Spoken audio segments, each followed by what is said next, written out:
God's Spirit is all around us.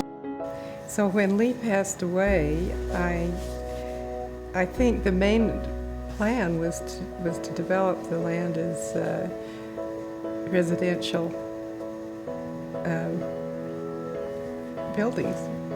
And one day, the children and I were sitting out on the grass, and I'd been thinking about it, and I said, what would you think if we set aside a little bit of the meadow to build a rose garden in your father's memory, where people could come and meditate and enjoy this beautiful area, and just to create that kind of a memorial for Lee.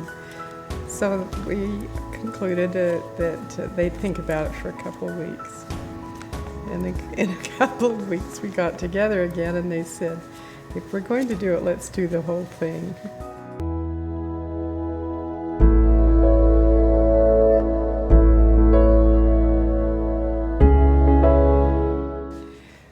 Well, I have given that some thought, and I believe it came about for me as a child because of our dinner conversations and the work my father did in reclaiming the soil. What comes to mind is that he could pick up some soil and smell it and taste it and do the chemical analysis that would probably be reaffirmed by someone who was trained to do that sort of thing. But he knew his dirt. And I don't believe there was a farmer that ever needed the land irrigated and drained that my father wouldn't help that with. It was his main concern. We always did a lot together, especially on weekends, especially in the summer. We would, with the ranch, we would come up and, throw rocks out of the corral, bale hay. My brothers were the good hay balers. I couldn't lift a bale. I'd go with it if I tried to throw one. But we would help them with branding and castrating and inoculating the cattle. We'd ride herd with them, do the fence line. I don't know. We played up here a lot, and we were always outside, no matter where we were. I feel like I was very lucky in the sense that I always got to play outside in nature. It's always been a huge part of my life. The inspiration of actually putting the preserve here took place in my parents' home, and it was after my dad had passed away 23 years ago. And we decided to have a memoriam for him here. And that concept grew into what it is today. And with all the support of our neighbors and the people in the community, and many, many board members that dedicated their time and effort to making it much bigger than it was ever expected to be. And it's been a grand journey, and then Utah State comes into play, and we've got a great management team here, and very enjoyable to work with those folks. Center now sits that had been in the master plan that was approved by the county. So we knew we had that. We knew we had 10,000 square feet. But the board was not prepared from a fundraising standpoint to move ahead. Pretty cowboy of our board to do it.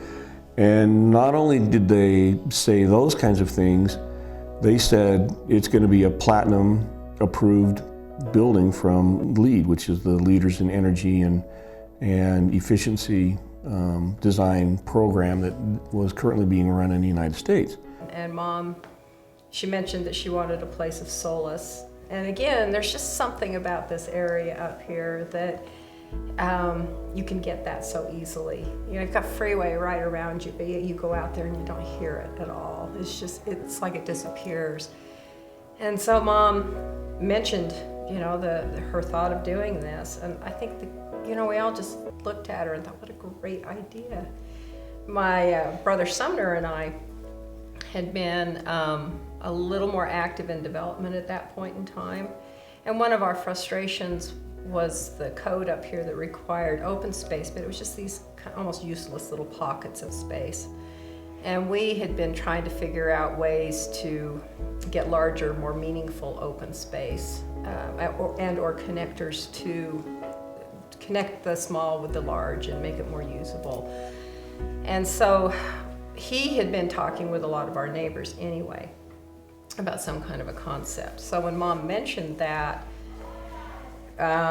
it struck a chord of both of us to pursue that. And so he went and talked with some of the commissioners and the politicos of the area, and I talked with some of our neighbors. And in concept, we told them we don't want commitments, we don't want anything. But in concept, every single neighbor agreed. But I'm very thankful to my children that they get the idea, that they have the idea. It's just as natural to them as breathing to be doing this work. And so I'm very, very thankful for that. And I like to see the way it's playing out with the grandchildren as well, because they're showing different ways of their interest. And when you go to meet Paula and Joe, they'll tell you about their son Mike, and the grandchildren are also of the same mind, so that's very gratifying to me. Because I have visions of the past with the cattle and the 400 head of Angus that ran around out here, and my dad on horseback, and being out with him and being more engaged in a ranch scenario. And then the transition from that to this has really become a dream come true because of the wildlife that's here, and living close in Park City. I get to experience this place every day. When I drive by, I see it, and it's always changing, it's always different. And natural vegetation is coming back really strongly. And so there's that aspect of beauty and the appreciation of the community about it that comes with it. And that's, to me, is the blue ribbon. That's what makes this all worthwhile, to see that wildlife and know that people are asking questions and pulling over on the highways to take a look at what's going on, and what happens to be elk these days that are garnering a lot of attention from the public. So that's the reward of this, and it's that memory with my dad involved, and my mother too.